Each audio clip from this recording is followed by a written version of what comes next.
पुंडरीकवरदा हरिविठ्ठल श्री ज्ञानदेव तुकाराम सद्गुरु समर्थ त्र्यंबकानंद महाराज की जय। माऊली ज्ञानेश्वर महाराज की जय। जगद्गुरु तुकाराम महाराज की जय।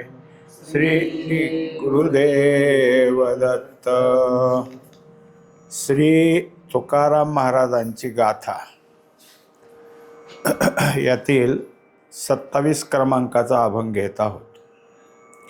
अभंग असा आहे, माझिया मीपणा झाला यावरी उगाणा, भोगी त्यागी पांडुरंग त्याने वसविले अंग, टाळिले निमित्त फार थोडे घातहित, यावे कामावरी तुका म्हणे नाही उरी।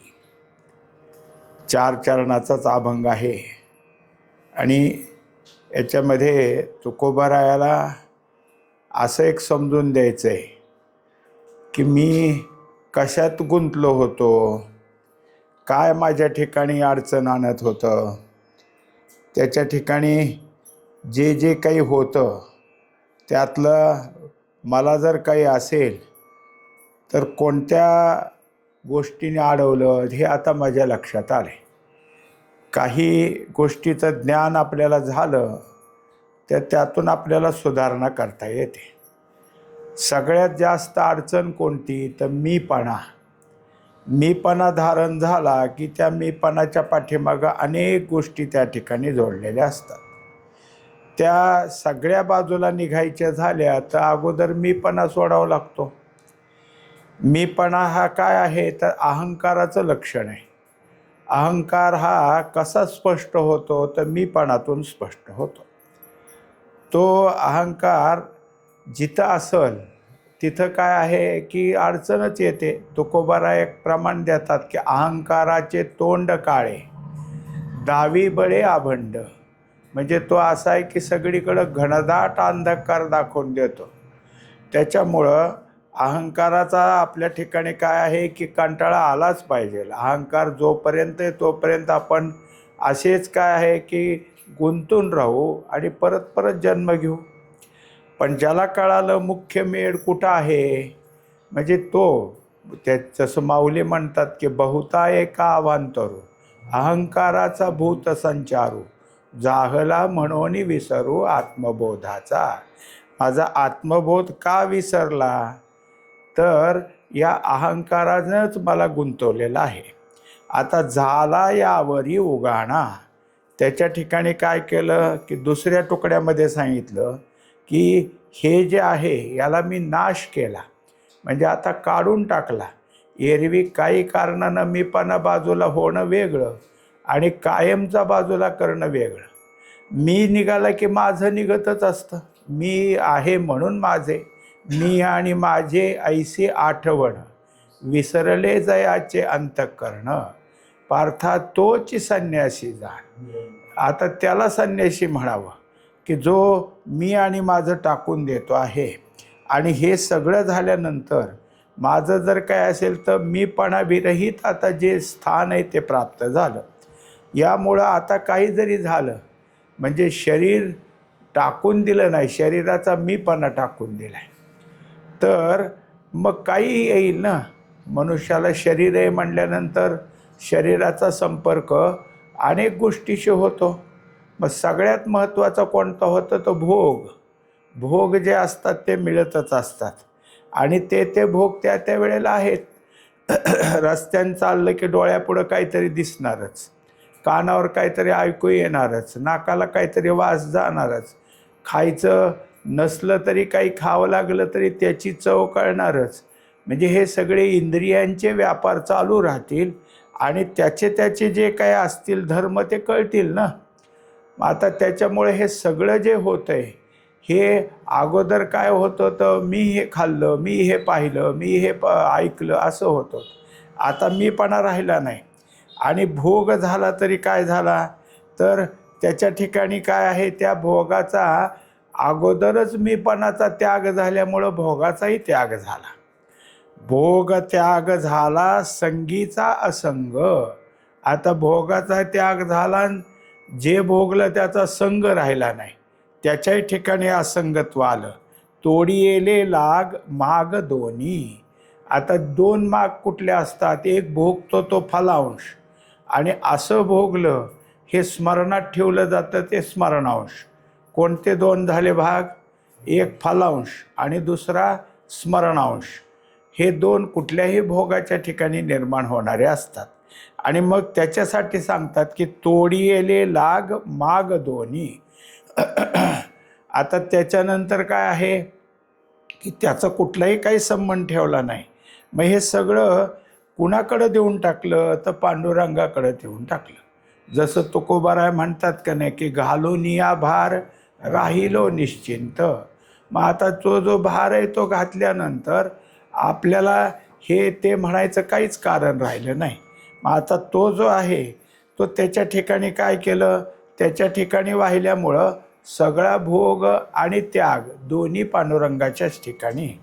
त्याने वसविले अंग. आणि का बरं? तर हा देह जो आहे तो देह त्याच्या हवाली केला आहे.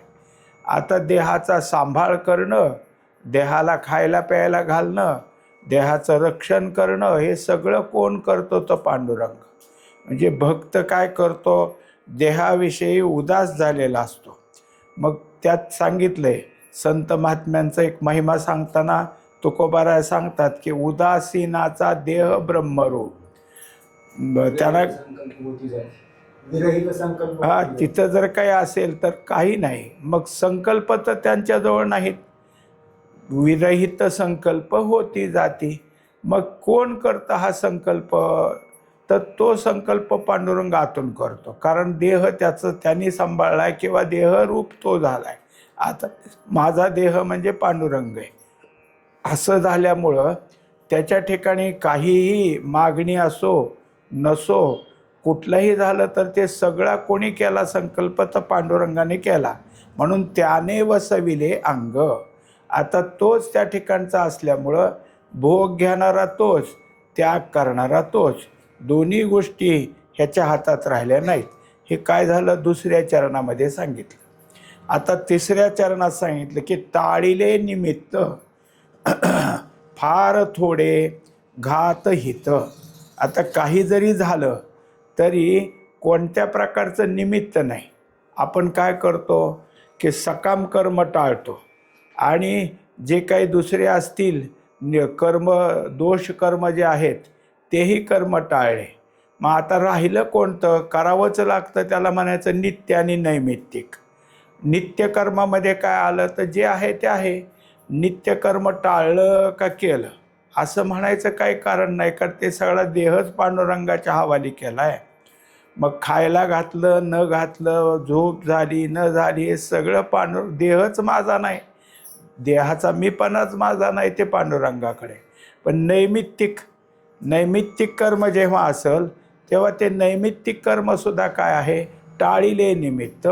आता जसं देह पांडुरंगाचा आहे, पण घरातलं श्राद्ध पांडुरंगाने करायचं का ह्याच्या देहाने करायचं? घरातले जे काय कुलधर्म कुळाचार आहेत ते कोणी पाळायचे, पण हे सुद्धा टाळिले. म्हणजे ह्याच्याकडे फारसं लक्ष दिलं नाही. असल ते असल, टाळिले निमित्त. मग आता त्याच्यामुळं काय झालं? काही थोडा लाभही झाला, काही हानी झाली. काही ठिकाणी निघतं की तुम्ही कुळधर्म कुळाचार पाळत नाही म्हणून तुमच्या घरावर असे अरिष्ट आलं. आता त्याच्याकरता हे करा ते करा, देवाचं करा असं सांगणारे निघतात ज्योतिषशास्त्रामध्ये. मग तसंही झालं. काही केलं नाही म्हणजे थोडाफार नाही केलं तरी चालतं असं जर झालं तर संदेश काय जातील मग? म्हणून काय केलं? तुकोबारायानं वर्णन केलं की आले त्याच्याबद्दल हानी पण काही झाली आणि काही लाभही झाले. घातहित, हानी पण झाली आणि लाभही झाले. आता हानी काय झाली? सांसारिक अडचणी आल्या, घरावर काही अरिष्ट आली, काही आजारपण आलं, हे झालं खरं, पण त्यात नाही गुंतलो म्हणून हित झालं. कुळधर्म कुळाचाराचा दिवस, पण हे कुठे गेले? आपलं जे काय असेल ते नेहमीचंच असल त्यात गुंतायला लागले. त्याच्यामुळं तिकडचं राहिलं. मग तिकडचं राहिलं तरी ते काही गोष्टीनं त्यात हानी पण झाली आणि काही गोष्टीनं लाभही झालेला आहे. यावे कामावरी तुका म्हणे नाही उरी. आता त्याच्यामुळं कोणत्या प्रकारचं काय आहे की वास्तविकता कर्म काही राहिलं नाही हे आहे. पण दुसरा एक विचार इथं मांडला की यावे कामावरी म्हणजे कुठल्या प्रकारच्या कामना त्याच्या ठिकाणी राहिलेल्या नाहीत. मग ते जे काय आहे ते सगळंच जर मुळात कामना कधी निर्माण होते की देहभाव असेल तरच. देहभाव नसेल तर कामना निर्माण करणारा कोण आहे? कामनेचा कुठं काय त्याच्या ठिकाणी उकल कुठं होईल? म्हणून कामनाच नाहीत आणि कुठलं कर्तव्य राहिलं नाही. कारण कर्तव्य करणारा कोण असतो? अगोदर कर्ता असावा लागतो. कर्त्याच्या ठिकाणी कर्तव्य असतं आणि कर्तव्य स्पष्ट कधी होतं तर नैमित्तिक कर्माच्या वेळेला. निमित्त कर्माच्या वेळेला म्हणाल का कोणी झाला तरी आंघोळीचा कर्ता होईल का जेवण्याचा कर्ता होईल? त्याचंच आहे, ते नित्य कर्मातलं आहे. पण नैमित्तिक कर्मामध्ये तो सगळं करेल. आज हे केलं, आज ते केलं. काय त्याचं जे नैमित्तिक कर्म असेल त्यात कर्तेपणा घ्यायला बघतो आणि मी हे पार पाडलं ह्याचं कर्तृत्व भाव येतो. आता तिथं हे करायचं हीच कामना राहिली नाही. यावे कामावरी म्हणजे त्याच्या ठिकाणी कामनाच राहिली नाही. तुका म्हणे नाही उरी. या सगळ्या गोष्टी आता माझ्याकडून निघून गेल्या. आता माझं काही शिल्लक राहिलं आहे असं नाही. म्हणजे मीपणा गेल्यामुळं सगळी गोष्ट मीपणा विरहित झाली. ती केली, ती पांडुरंगानं स्वीकारली. आता परत मला यायला जन्माला यायला काय उरलं आहे? कारण कामना राहिल्या तरच त्या जन्म घालतात. कामना उरली नाही मग जन्म घेणं नाही. अर्थात या एका गोष्टीनं मीपणा टाकल्याबरोबर जन्ममरणातून दूर झालेलो आहे. एवढी सगळी गोष्ट आपल्याला इथं दिसून आली. आता मुख्यतः या अभंगामधून काय काय मुद्दा निघल तर सगळ्यात महत्त्वाची गोष्ट आहे की जिथं मीपणा असतो तिथं कामना असतात. कामना हे बांधून घालणारे असतात. म्हणून मीपणाचा त्याग केला एक. दुसरी गोष्ट सर्व भार पांडुरंगावर टाकला. भोग पांडुरंगानेच दिले. भोगाचा त्याग पांडुरंगानंच केला आणि कोणत्याही प्रकारचं निमित्त कर्म स्वीकारलं नाही. निमित्त कर्माच्या अंगी लावून घेतलं नाही. या सगळ्यात मुख्य काय झालं तर कामनेचाही त्याग झाला. असे ह्या अभंगामध्ये हे 4-5 मुद्दे घेऊन मग मीपणा त्याग होणं आणि कामनेचा त्याग होणं हे सगळ्यात महत्त्वाचं ठेवलं. आणि देह हा पांडुरंगाच्या हवाली केल्यामुळं त्याचे भोग त्याग त्याच्याकडं ढकललेले आहे. अशा तऱ्हेनं आपण या 27व्या अभंगाचं पाहिलं. आता त्याच्या पुढचा अभंग आहे 28 क्रमांकाचा. या अभंगामध्ये 4 चरणच आहेत. सांगतो. सकळ चिंतामणी शरीर जरी जाय अहंकार समूळ आशा निंदा हिंसा नाही कपट देह बुद्धी निर्मळ स्फटिक जैसा मोक्षाचे तीर्थ न लगे वाराणसी येती तयापासी अवघे जन तीर्थासी तीर्थ झाला तोची एक मोक्ष तेने दर्शने मनशुद्ध तया काय करसी माळा मोडीत सकळा भूषणासी मंडित सकळा भूषणासी असा प्रकारे हरीच्या गुणे गरजता ती सदा आनंद तया मानसी तन मन धन दिले पुरुषोत्तमा आशा नाही कवणाची तुका म्हणे तो परिसा होनी आगळा काय महिमा वर्णू त्याची. हा 4 चरणाचा अभंग पण चौकडीचा अभंग आहे. ह्या 4 तुकडे आहेत. पण तुकोबरायाने इथं आता काय सडळ हाताने लिहिला आहे. नेहमी त्यांच्या चौकडीच्या अभंगात मोजून मापून शब्द असतात पण 1-2 शब्द मध्ये आधी वाढ केलेली. असं काय आहे सरळ ज्या ज्या मात्रेनं लिहायचं त्याच्यापेक्षा थोड्या 1-2 शब्दांनी मध्ये आधी वाढ केलेली. अभंगात काय सांगितलं? सकळ चिंतामणी शरीर. चिंतामणी नावाचा एक खडा असतो. तो काय करतो की आम्ही त्याच्यापुढं आपली चिंता स्पष्ट केली की तो चिंतामणी आपल्या चिंता हरण करतो. म्हणजे चिंतेचं हरण करणारा कोण आहे तर चिंतामणी. पण हे रूपक कुणाला दिलं तर शरीराला दिलं. चिंतामणी शरीर, आपलं शरीर चिंतामणी. का तर त्या शरीराच्या ठिकाणी आपल्याला काय आहे की जी चिंता आहे ती चिंता नाहीशी करण्याची क्षमता आहे. कोणती चिंता आहे आपल्याला तर सगळ्यात जन्ममृत्यूची चिंता आहे. बाकीच्या चिंता ज्या झाल्या त्या सगळ्या व्यर्थ चिंता आहेत. सगळ्यात महत्त्वाची चिंता कोणती असेल तर जन्ममृत्यूची. आणि जन्ममृत्यूची चिंता दूर करण्याची क्षमता शरीराच्या ठिकाणी. येण्याची शरीर आहे, शरीरा येणे सरे किंबहुना येर झारे चिरापडे. हे शरीर, मग शरीर सुखाचे कोठार, हे सगळं नाटाच्या अभंगात सुद्धा आलेला तुकडा आहे. एकंदरीत काय पाहिलं की शरीरानंच परमार्थ होतो. शरीर हे परमार्थाचं साधनच आहे.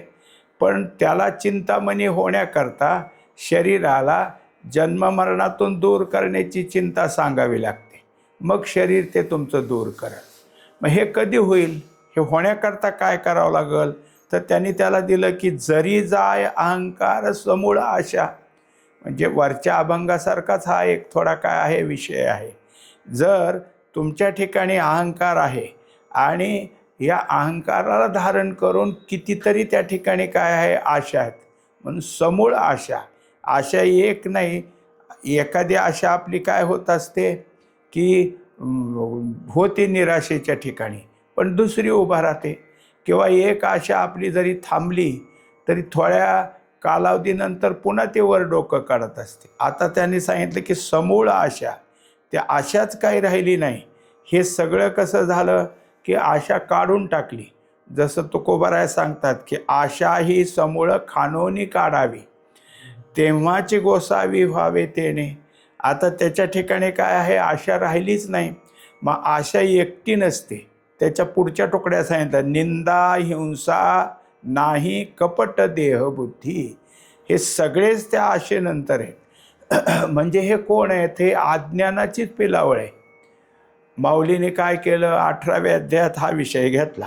18व्या अध्यायात सर्व धर्मान परित्यज्य हे सांगत असताना त्या श्लोकाच्या खालचंच अवतरण आहे की आशा जैसी दुःखाते व्याली निंदा दुरिते हे असो जैसे दैन्याते दुर्भगत्व. जे हे सगळं अज्ञानाच्या पोटी, आणि अज्ञानाचा त्याग झाला तर सगळं जाईल. म्हणून मग सगळ्यात महत्त्वाचं सर्व धर्मान परित्यज्य. हे सगळे बाकीचे करायला कोणता धर्म बाजूला केला पाहिजे तर मुळात अहंकार, आणि तिथून निर्माण झालेली हे सगळे. तर अहंकार कोण आहे तर अहम आकार, आपल्या देहाला धारण करून जो आकार आहे मीपणात उभा राहतो, त्याचा त्याग केला की तुमच्या सगळ्या गोष्टी त्यातल्या निघून जातील. मग आता तो कसा होईल, हे सगळं झाल्यानंतर निर्मळ स्फटिक जायचा. सगळं स्वच्छ झालं म्हणजे एखादा स्वच्छ स्फटिक जसा असतो तसं त्याचं स्वरूप होईल. मग हे सगळं करायला लागणारं आणि करून देणारं शरीरच आहे. शरीराला जर आपण अहंकाराच्या ताब्यात दिलं तर शरीर ह्या सगळ्याला गोळा करतं. मग आशा निंदा कपटबुद्धी सगळं आलं त्यात. आणि शरीराला हे सगळं सोडून देऊन मुळात अहंकार बाजूला काढून जर ठेवलं तर ते शरीर तुम्हाला निर्मळ स्फटिकासारखं करून दाखवेल. आता स्फटिकासारखं निर्मळ झालं शरीर का अंतःकरण, तर अंतःकरण निर्मळ झालं. आणि अंतःकरण निर्मळ करण्याचं मदत कुणी केली तर शरीराने केली. शरीरानं ह्या सगळ्याला काढून टाकायचं साधन केलं तर अंतःकरण निर्मळ होतं. शरीर काय करतं, अहंकाराच्या ताब्यात गेलं की मी म्हणतं. अहंकार आशेला जागा करतो, निंदेला घेतो, हिंसेला घेतो. हे सगळेच आहेत एक एक एक एक. मग आता ह्या सगळ्या गोष्टी काढायला मुळात अहंकार काढला आणि मग ते शरीर चिंतामणीसारखं झालं. चिंतामणीला जशी चिंता सांगावी तशी सांगितली. अरे हे सगळे माझ्या पाठीमागं लागलेत आणि मला खूप त्रास देतात. आशेपासून ते सगळे लाईन सांगितली, म्हणजे सगळ्या ओळीने शब्द सांगितले. आता तिथं त्या शरीरानं चिंता ऐकली आणि निर्मळ स्फटिक जायचा असा झाला. आता जो काही असा आहे की तो शरीरधारी, पण ह्यातलं कुठलाच विकार त्याच्याकडं नाही. सगळं शरीर कसं आहे, निर्मळ आहे. स्फटिक जसा असावं तसं निर्मळ आहे. मग त्याच्याजवळ काय काय आहे त्याच्या पुढच्या चरणामध्ये सांगतात, मोक्षाचे तीर्थ न लगे वाराणसी. आता पूर्वी काय असायचं की मोक्षप्राप्ती असली तर वाराणसीला जाऊन राहायचं. काशीला गेला आणि काशीत मरण आलं की सहज मोक्ष प्राप्त होतो. कारण काशीत गेल्यावर मरण आलं तर तो जो मनुष्य असतो ते इतर ठिकाणी माणसं जशी मृत्यू पावतात ते पाठीवर झोपून, म्हणजे सगळं काय आहे उतानं पडायचं आणि तसं तसं तिथं नसतं. तिथं एक अंगू, कान उजवा कान वर असतो, डावी कूस खाली असते, असं तिथं मरण येतं. याचं कारण कानात त्याच वेळेस शंकर काय करतात की मृत्यूतनं बाजूला काढायचा आणि उद्धार करायचा मंत्र सांगतात मृत्यूकाळी.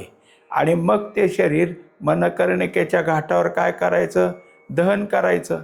आणि तिथली पद्धत आहे की जे कोणी नातलग येतील प्रेतयात्रेला त्या सगळ्याच्या हातात एक एक लाकूड असतं. सगळ्यांनी ते प्रेताचं लाकडं द्यायची. तिथं जाताना आपल्या आपल्या हातात लाकूड घेऊनच जायचं. आणि मग ते जे काय प्रेत तिथे नेले की त्याला लागणारं सरपण म्हणजे सरण हे पाहुण्याने आणलेलं लाकडं मग तिथं ठेवायचं आणि त्याच्यावर चाललं. पण इतकी गर्दी असती आणि इतकं तिथं लाईन असती की अर्धवट झालं की ढकलून द्यायचं नदीत की दुसरं. एकंदरीत काय आहे, हे तिथलं मोक्ष आहे. पण आता तसं नाही राहिलं. न लगे वाराणसी, तिथं जावं तुला. कारण का, हे जे आहेत अंतःकरणानं स्फटिक झालेले ह्यांच्याजवळ गेला की मोक्ष मिळेल. मग त्यानेच पुढं सांगितलं, येती तयापासी अवघे जन. आता मोक्ष प्राप्त करण्याकरता वाराणसीला जायची गरज नाही. कुणाकडे जावं लागेल, यांच्याकडे जावं लागेल. आणि यांच्याकडे गेल्यावर मात्र हे तिथल्यासारखं मृत्यूच्या समयाला मंत्र देत नाहीत. आधीपासून त्याला निर्मळ करतात, मोक्षाची अवस्था त्याला निर्माण करतात आणि मग मोक्ष देतात. म्हणजे न कळत मोक्ष हातात नाही ठेवत, सगळं कळवून देऊन मोक्ष देतात. कारण तिथं आल्यावर जे जे कोणी असतील ते सर्वजण मुक्तच होतील. पण मुक्त होण्याची भूमिका तयार केल्यानंतर त्याला मुक्तता प्राप्त होते. म्हणजे आता फायदा काय झाला आपला, की ज्याच्या चिंतामणरूपी शरीरानं स्वतःचंही सगळं शुद्ध केलं आणि जे जवळ येतील त्यांना शुद्ध केलं. तीर्थासी तीर्थ झाला तोची एक, मोक्षतेने दर्शने. आता एरवी आपण तीर्थाला गेलो तर तीर्थस्नान होतं, पण हा एक तीर्थ आहे. आता याच्याजवळ गेलं की काय झालं की सकल तीर्थे इथं सगळी आलेली आहेत निवृत्तीचे पायी. तसं सगळी तीर्थ यांच्याजवळ आल्यामुळं यांचं दर्शन घेतलं, यांचं तीर्थ घेतलं, यांच्याकडून काही ऐकलं तर ते तीर्थाचं स्नान झाल्यासारखं आहे. अशी तीर्थ यांच्याजवळ आल्यामुळं, सगळी तीर्थ यांच्या ठिकाणी आल्यामुळं तुम्हाला यांच्या ठिकाणचं दर्शन झालं तरी मोक्ष प्राप्त होईल. मोक्षतेने दर्शने, तिथं आल्यावर मोक्ष सहज मिळेल. त्याच्या पुढच्या तुकड्यामध्ये आता सांगतात, तिसरं चरण, मनशुद्धतया काय करसी माळा. आता जे कोणी आपण असतो ते तुळशीची माळ गळ्यात घालतो. कशासाठी, तर काही गोष्टी आपल्या अशा आहेत की तिकडं मन जातं आणि मग आठवण येते माळ आहे आपल्या गळ्यात. माळ असल्यामुळं ज्या ज्या गोष्टीची नियमावली ती नियमावली आपण पाळतो. म्हणजेच माळाने आपल्याला काय केलं की मनाला बंधनं घातली. आता ते सांगतात की मनाचं शमन करणं, आणि शमन केलं तरी मन कोणत्या वेळेला बंड पुकारील काही सांगता येत नाही. तुकोबारा एका अभंगात सांगतात की आपुलेचे मन करी आपणा बंधन. आपलंच मन आपल्याला बंधन करतं. पण यांच्याजवळ आल्यानंतर इतकं ऐकल्यावर एवढं मन शुद्ध होतं आहे की त्या मनाच्या ठिकाणी काही राहत नाही. मनाचं जे काही स्वरूप आहे ते अज्ञानानं ग्रस्त झालं आहे. तिथं काय आहे की अज्ञान आहे, आवरण आहे, विक्षेप आहे. आणि मग हे तिन्ही काढायला काय केलं, परोक्ष ज्ञान दिलं, मग अपरोक्ष ज्ञान दिलं. आता शोकवाप्ती आणि आनंदावाप्ती, शोक नाश हे सगळे गोष्ट शोकनाशन आनंदावाप्ती, आता 7 प्रकार आहेत, हे सगळे तिथले निघून गेले आणि त्यामुळं त्यांचं मन शुद्ध आहे.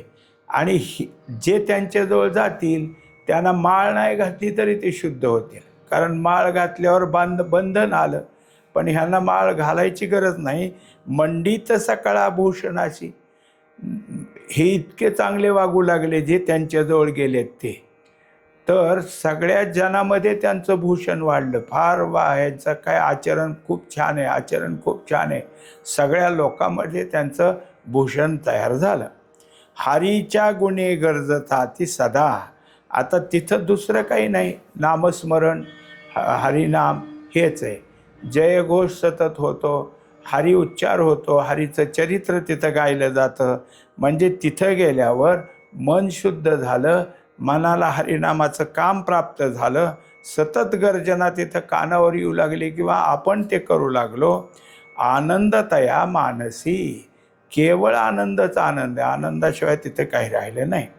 4थ्या चरणामध्ये सांगायचे, तन मन धन दिले पुरुषोत्तमा. आता त्याच्यामध्ये ह्या ज्या सगळ्या गोष्टी, ते कशात गुंतलं होतं शरीर, तर अहंकारामध्ये. पूर्वी मागच्या सगळ्यात पहिल्या चरणामध्ये झालं. त्या अहंकारानं कशाचं माझत्व घेतलं होतं, तर तन मन धन. तन आणि धन, तन तर अहंकारानं मालक केलं आणि धनानं माझेपणा ठेवला. पण ह्या दोन्हीला माझं म्हणायला कोण कारण होतं? मन कारण होतं. आता मनच शुद्ध झालं, त्यामुळं शरीर आणि मन आणि शिवाय धन हे सगळं परमात्म्याला अर्पण केलं.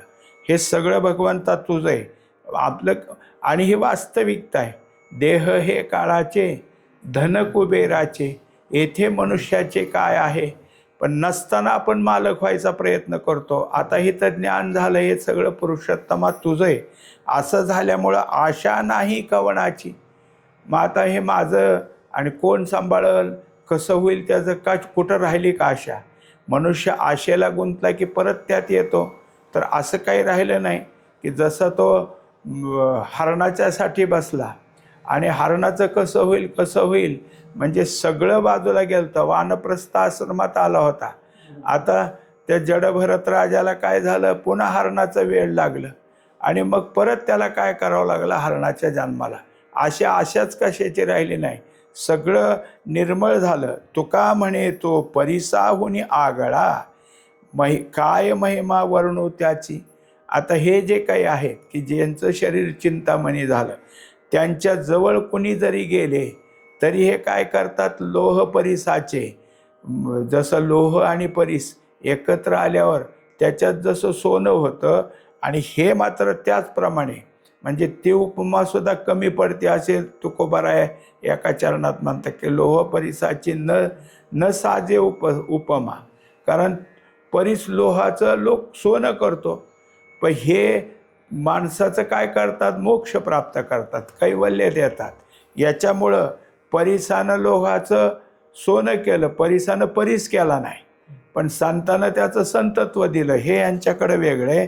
काय महिमा वर्णू त्यांची. असे जे संत महात्मे आहेत की ज्याने आपल्या शरीराला केलं. आता पहा, या अभंगात आपण एक महत्त्वाची गोष्ट पाहिजे की सुरुवात केली तेव्हा चिंतामणीचं रूपक दिलं. हा काय आहे की चिंता नष्ट करणारा मणी. आणि शेवटी काय सांगितलं, परिसाची उपमा दिली.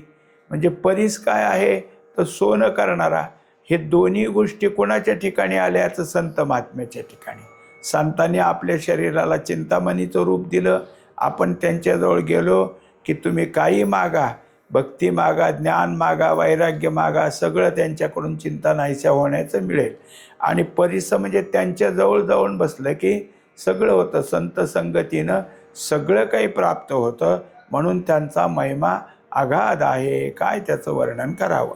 पुंडलिक वरदारी विठ्ठल, श्री ज्ञानदेव तुकाराम, सद्गुरु समर्थ त्र्यंबकानंद महाराज की जय. माऊली ज्ञानेश्वर महाराज की जय. जगद्गुरु तुकाराम महाराज की जय. श्री गुरुदेव दत्त.